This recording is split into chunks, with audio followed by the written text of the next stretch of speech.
And you can look at the size of the gap, how it gets bigger as it goes up. Okay, now stand back. The first thing to do when you see a situation like this is to adjust the doors so that they're parallel to each other. This is about the correct gap up here. This is 1/8 of an inch or so. So what I'm trying to do is to get this one to be 1/8 of an inch or so over.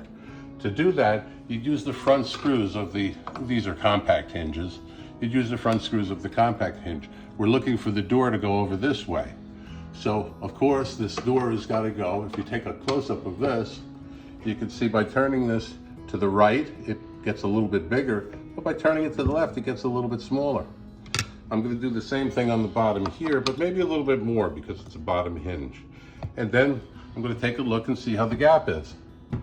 At this point, the gap is pretty good.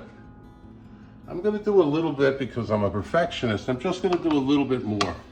A little bit on this guy, a little bit on this guy, and just to bring that one a little bit closer, I'm going to do a little bit more on this guy. Okay, and there you go. Pretty much of a perfect gap. Now, what happens is, as you see, this door down here is still not perfect, not as far as I'm concerned anyway, but it's pretty close. I'd like to bring this door up just a little bit. To do that, there's the other screw. There's a screw that's inside this elongated hole. Take a look from that side. Now those screws, were inside here. Look, I'm going to loosen each of these screws just a little bit.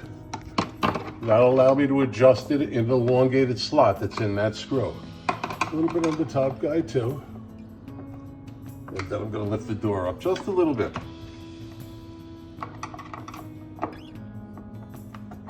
Okay. Let me take a look before I finish it up. And there you go. Perfectly level. Beautiful.